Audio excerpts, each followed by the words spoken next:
The pirate is here. Cause I don't give a fuck what you say. Yeah, I'ma do shit my way. So you can go kick rocks, I'ma stack bricks up, build what I want to make. Yo, I got a lot of shit to say, so I'ma do this every day. I'll be writing things until I'm fucking buried in my grave. 6 feet deep under, but my body won't decay. Cause my messages are timeless, so they'll put them on display. Oh yeah, I rap with a certainty, I have a sense of urgency. A message for eternity, for everyone internally. I had some people burning me. Very good kick, spectacular. Fuck with, now they looking nervously. And I don't really care what you think of me respectfully. You can kick rocks if you think you're fucking better. See, I will outwork you, turn you to an enemy. Hurt you so bad that you're gonna need some therapy. I got the motherfucking recipe. I think I broke my hand, and it was hard to wrestle and keep him down, but I couldn't use my right hand. So. It is hard, like it really is hard for athletes, sorry. I never thought I'd struggle with it, but I mean, like, for some reason, when I wasn't fighting or in camp, I just do my head in, you know what I mean? I needed a fight.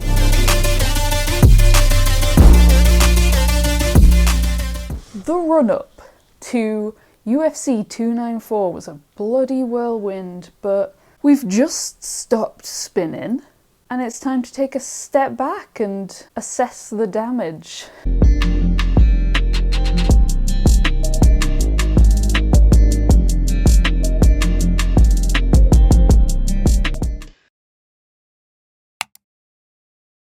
I was going to do a reaction video, and then I thought it's relatively early. Usually the sun's coming up. Not today, Satan. Instead of just spewing out my nonsense in real time, I'd do something inspired by Khamzat Chimaev, a little bit more measured. We're gonna talk about the big stories, we're gonna ask some big questions, and we're gonna talk about all the possibilities that tonight's adventure opened up. This card was foul. And by that I mean so many illegal shots, no contests. It's like everyone just forgot what the rules were. The Johnny Walker situation was really puzzling. It was really disappointing. It was really puzzling. And unfortunately, as of now, no more light really has been shone on the situation. So the doctor asked Johnny if he knew where he was. And apparently he said in the desert, which for a non-native speaker with his mind on other things, I think that's an okay answer, but they're running tests to see if he does have a concussion, and obviously they can run that fight back, so it's not such a big deal. Also, in case you weren't aware, fighters whose fights end in no contest do still get paid like their contractual price. They just obviously neither of them will get a win bonus and any of those other trusty checks. But what I really want to know is that guy even a real doctor?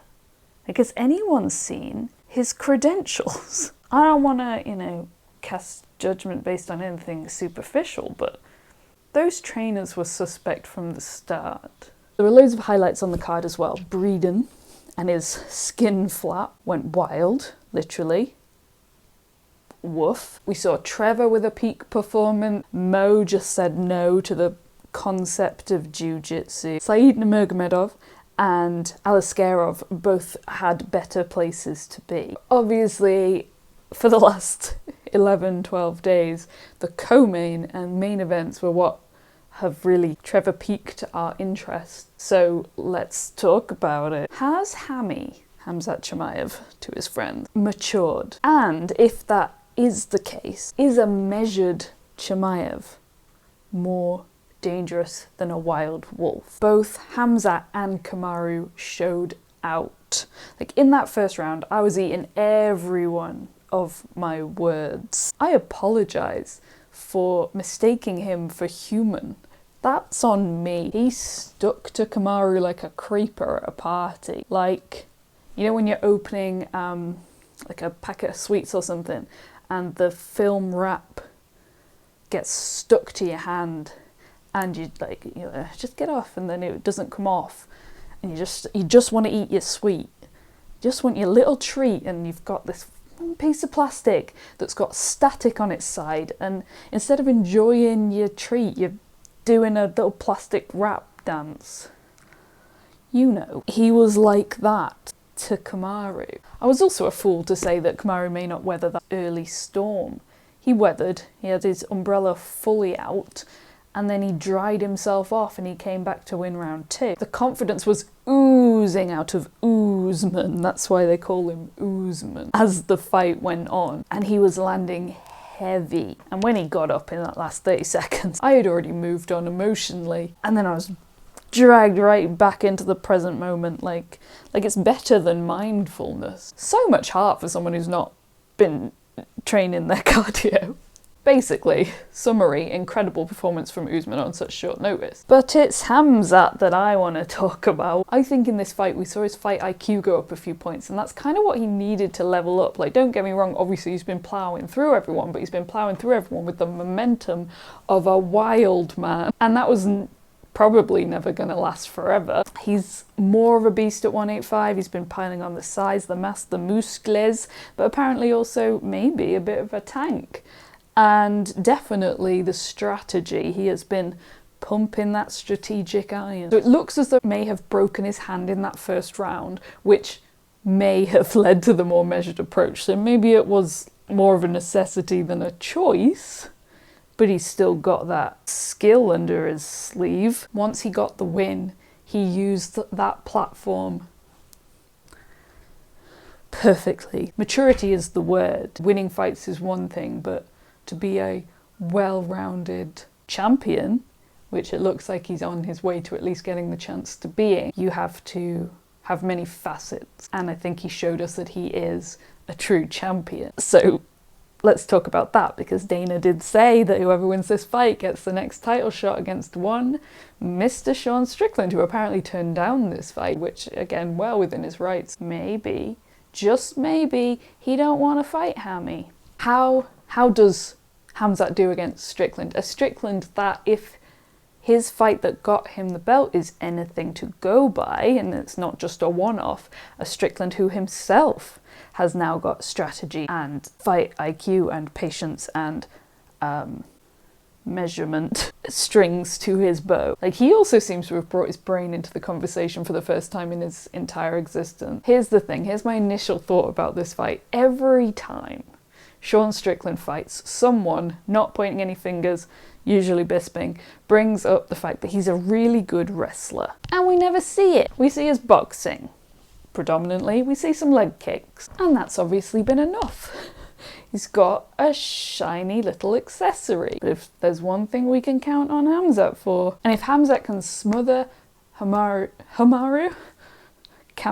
and Khamzat, Kamaru, like he did at Division 2, he's an NCAA Division 2 wrestler, you know, and he even got at least one takedown with a broken hand. We are definitely gonna see this mythical Strickland wrestling, and that's exciting. What if, and indulge me for a second because it's late and I'm delusional, what if Sean Strickland's wrestling really is that good and he's just been keeping it back because, one, we know he likes to strike, he likes to do the man dance. If the man dance goes horizontal, then you know what Sean Strickland would have to say about that. 2, what was I talking about? What if he just wants to keep a secret weapon under his belt? Imagine that. Imagine all this time we're just seeing him boxing, and he is really that good a wrestler, and he's better than Khamzat, and Khamzat comes out to wrestling, he's like, yeah man, I'll wrestle with you, and then he out wrestles Khamzat, and it's like, wow. It's not going to happen, but imagine if we only just saw Sean Strickland 2.0 against Izzy. Imagine if we see Sean Strickland 3.0 against Khamzat. I'd be here for it. I don't know, I think it's an intriguing matchup, even though that probably isn't the case. Because obviously Khamzat's so good everywhere, but if we really pick in holes, you know, his weaknesses are striking defense and potentially cardio.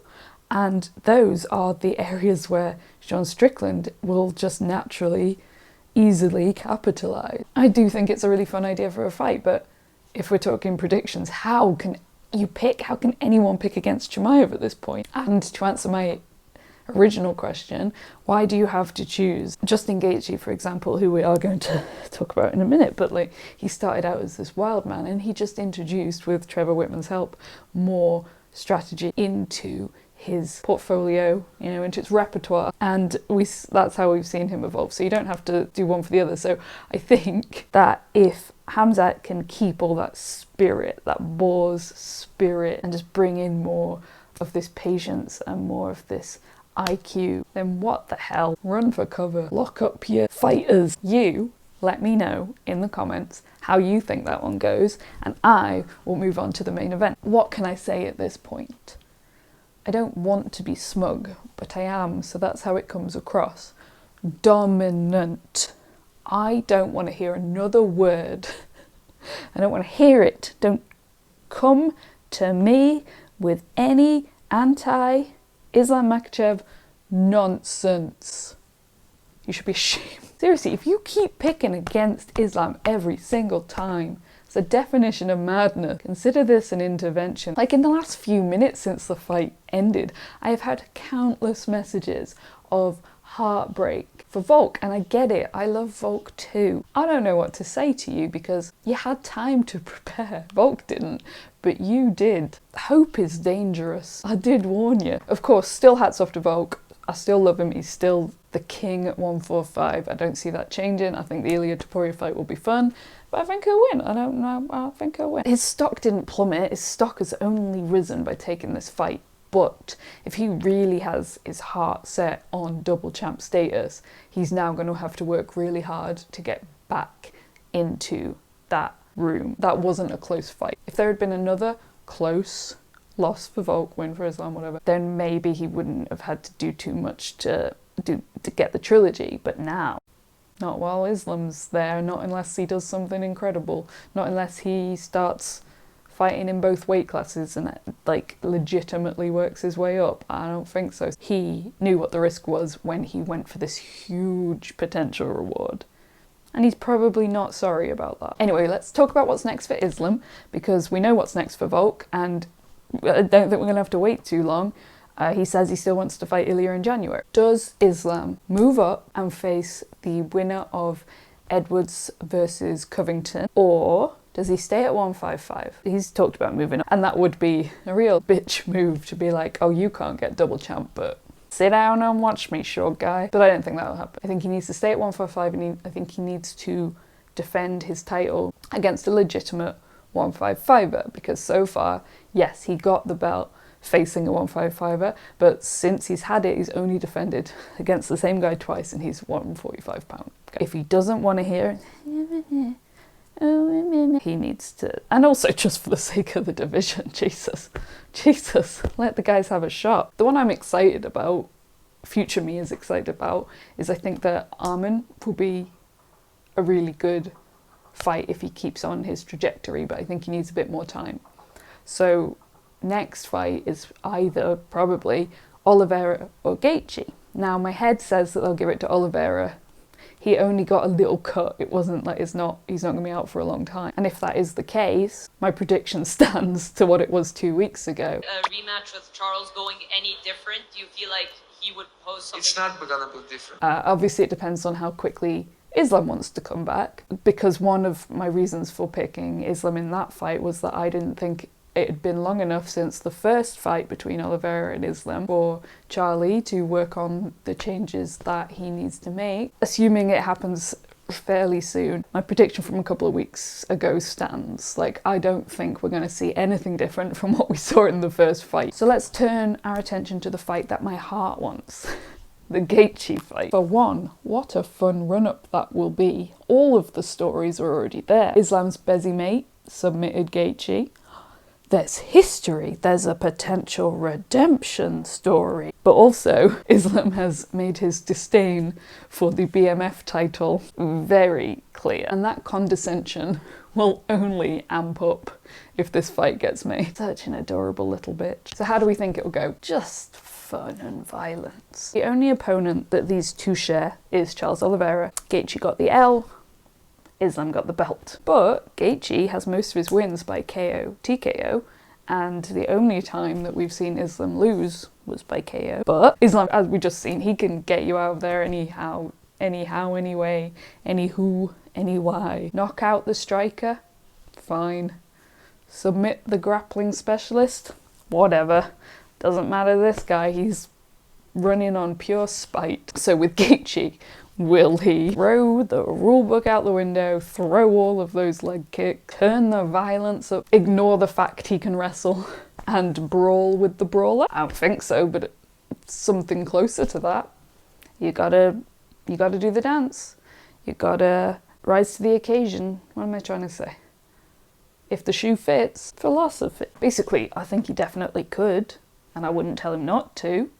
I'm not saying he'd be smart to, but I wouldn't discourage it. So what makes this really fun is that these two have the two highest significant strike rates attempted in the division, separated by a mere 0.1%.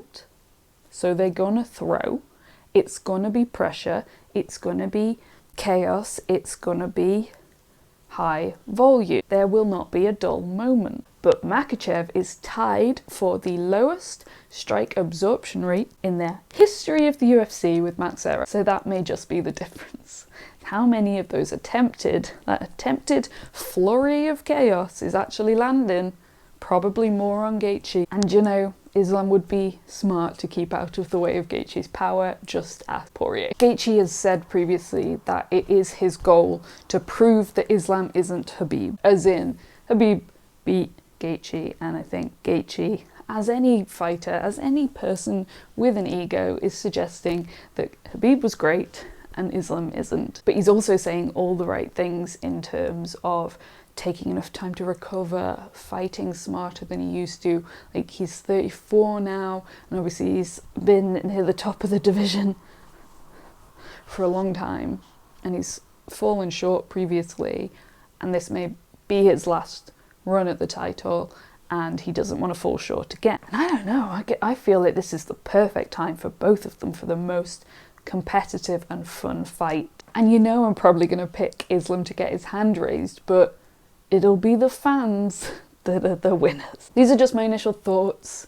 It's late, there's been a lot of excitement, I can't be expected to be reasonable right now, but I would really like to hear who you think, or what you thought of the card, what you thought of the chaos, which your favourite fight was, who you think would win the potential next matchups, who you want to see them fight next, and if anyone has seen that doctor's medical certificate. Is it drawn with crayons on the back of a Mackie Happy Meal box, you know? And I'll see you during the week for some really dumb You Have Been Warned Halloween/MMA content, but then I'll see you back here next Sunday to start celebrating Derek Lewis Fight Week.